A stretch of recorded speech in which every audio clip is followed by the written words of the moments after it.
নাহমাদুহু ওয়া নুসাল্লি ওয়া নুসাল্লিমু আলা রাসূলিহিল কারীম আম্মা বা'দ। সম্মানিত দ্বীন ইসলামী ভাই এবং বোনেরা, কাছে দূরে দেশ বিদেশ থেকে যে যেটাই থেকে ভিডিওটি দেখছেন, পরবর্তী সময় দেখবেন, সকলকে আন্তরিক মোবারকবাদ। জিলহজ মাসের প্রথম 10 দিন ইবাদতের প্রধান মৌসুম। আল্লাহ তাআলা বছরের অন্যান্য দিনগুলোর উপর এই দিনের মর্যাদা দিয়েছেন। জিলহজ মাসের প্রথম দশক এতটাই গুরুত্বপূর্ণ, ফজিলতপূর্ণ যে মহান মুনিব আল্লাহ তাআলা এই 10 রাত্রে শপথ করেছেন। মহান আল্লাহ সুবহানাহু ওয়া তাআলা জাল্লা শানুহু আম্মা নাওয়ালুহু সূরা ফজরের মধ্যে বলেছেন, বিসমিল্লাহির রহমানির রহিম, ওয়াল ফাজরি ওয়া লায়ালিল আশরি। ফজরের শপথ, 10 রাত্রের শপথ।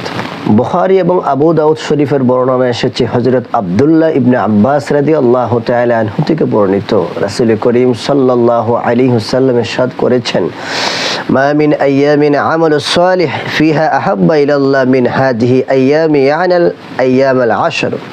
অন্য যে কোনো সময়ে নেক আমলের চেয়ে জিলহজ মাসের প্রথম 10 দশকের ইবাদত অধিক প্রিয়। আলু ইয়া রাসূলুল্লাহ ওয়ালাল জিহাদু ফি সাবিলিল্লাহ। সাহাবায়ে কেরাম বললেন, আল্লাহর পথে জিহাদ নয়? রাসূল করিম সাল্লাল্লাহু আলাইহি সাল্লাম বললেন, ওয়ালাল জিহাদু ফি সাবিলিল্লাহ ইল্লা রাজুলুন খারাজা বিনাফসিহি ওয়া মালিহি ফালাম ইয়ারজি' মিন যালিকা বিশাইইন। আল্লাহর পথে জিহাদ নয়, তবে যে কোনো লোক যদি তার জান এবং মাল নিয়ে জিহাদের পথে বেরিয়ে পড়ে এবং কোনো কিছু ফেরত না নিয়ে আসে, সেটা ভিন্ন কথা। সম্মানিত ইসলামী ভাই এবং বোনেরা, আমরা এই জিলহজ মাসের প্রথম দশকে কি নেক আমল করব, আসুন হাদিসে পাকের আলোকে আমরা তা জেনে নিই। 1 নম্বর হলো, আমরা গুনাহ করব না। আমরা যতটুকু করতে পারি না পারি, গুনাহের মাধ্যমে যেন এই সম্মানিত মাসকে আমরা অসম্মান না করি। কারণ এই জিলহজ মাস হচ্ছে আশহুরুম মা'লুমাত। ইমাম রজব হাম্বলি রাহমাতুল্লাহ আলাইহি বলেন, রহমতের মাস সমূহে গুনাহ থেকে বেঁচে থাকা কেননা তা ক্ষমা থেকে বঞ্চিত করে দেয়। আমরা 2 নম্বর যে আমলটুকু করব, সেটি হচ্ছে রাত্রে আমরা ইবাদত বন্দেগী করব, দিনের বেলায় আমরা রোজা রাখব। তিরমিজি বর্ণনায় এসেছে, হযরত আবু হুরায়রা রাদিয়াল্লাহু তাআলা আনহু থেকে বর্ণিত, রাসূল করিম সাল্লাল্লাহু আলাইহি সাল্লাম বলেছেন, কুল্লা ইয়াউমিন মিনহা বিসিয়ামি সালাতি ওয়া কিয়ামু কুল্লা লাইলাতিন মিনহা বিকিয়ামি লাইলাতিল কদরি। এই প্রতিটি রোজা এক বছরের রোজা রাখার সমতুল্য, একটি রাতের ইবাদত লাইলাতুল কদরের সওয়াবতুল্য। সুবহানাল্লাহ। 3 নম্বর আমরা যে আমলটুকু করব, মুসনাদ আহমদের মধ্যে এসেছে, আল্লাহর নবী সাল্লাল্লাহু আলাইহি ওয়াসাল্লাম বলেছেন, ফাকসিরু ফিহিন্নাত তাসবিহ ওয়া তাহলিল ওয়া তাকবীর ওয়া তামজিদ। তোমরা এই জিলহজ মাসের প্রথম দশকে বেশি বেশি করে সুবহানাল্লাহ, আলহামদুলিল্লাহ, আল্লাহু আকবার এবং বেশি বেশি করে দোয়া পাঠ করা।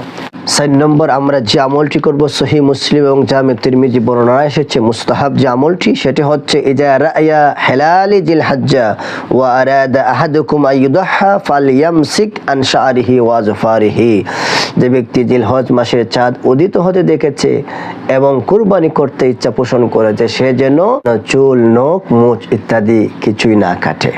5 নম্বর আমরা যে আমলটি করব, আমাদের যদি সম্ভবপর হয় তাহলে জিলহজের 1 তারিখ থেকে 9 তারিখ পর্যন্ত আমরা রোজা রাখবো। আর যদি 9টি রোজা রাখা সম্ভবপর না হয়, তাহলে কমপক্ষে আমরা এই জিলহজ মাসের 9 তারিখ তথা ইয়াউমুল আরাফার রোজাটি আমরা রাখবো। কারণ সহিহ মুসলিমের বর্ণনা এসেছে, আল্লাহর নবী সাল্লাল্লাহু আলাইহি ওয়াসাল্লাম বলেছেন, সিয়ামু ইয়াউমুল আরাফা ইন্নী আহতাসিবু আলাল্লাহ আইয়ুকাফফিরা সানাতাল্লাতী ক্বাবলাহু ওয়া বা'দা। আমি আশাবাদী যে ব্যক্তি ইয়াউমুল আরাফার দিবসে রোজা রাখবে, তার অতীতের 1 বছর, ভবিষ্যতের 1 বছর গুনাহ আল্লাহ পাক ক্ষমা করে দিবেন। সুবহানাল্লাহ। 6 নম্বর আমরা যে আমলটুকু করব, সেটি হচ্ছে আইয়ামে তাকবীরে তাশরিকের দিনগুলোতে তাকবীর দিব। অর্থাৎ জিলহজ মাসের 9 তারিখ ফজর থেকে 13 তারিখ আসর পর্যন্ত সর্বমোট 23 ওয়াক্ত ফরজ নামাজের পরে পুরুষগণ উচ্চ সুরে আর মহিলাগণ নিম্ন সুরে আল্লাহু আকবার, আল্লাহু আকবার, লা ইলাহা ইল্লাল্লাহু, আল্লাহু আকবার, ওয়ালিল্লাহিল হামদ, এটা পাঠ করা। 7 নম্বর আমরা যে আমলটুকু করব, আল্লাহ পাক যদি আমাদেরকে সামর্থ্য দেন, তাহলে জিলহজ মাসের 10 তারিখ আমরা কুরবানির দিন কুরবানি করব। কারণ রাসূল পাক সাল্লাল্লাহু আলাইহি সাল্লাম যাদের সামর্থ্য থাকার পর কুরবানি করে না, তাদের সম্পর্কে কঠোর হুঁশিয়ারি দিয়েছেন। রাসূল করিম সাল্লাল্লাহু আলাইহি সাল্লাম বলেছেন, বলেছেন, মান ওয়াজাদা সাআতুন ফালাম ইউসাহহা ফালাম ইয়াকরাবান্না মুসাল্লানা, যে ব্যক্তির সামর্থ্য থাকার পর কুরবানি করলো না, সেজন্য আমার ঈদগাহের মধ্যে না আসে।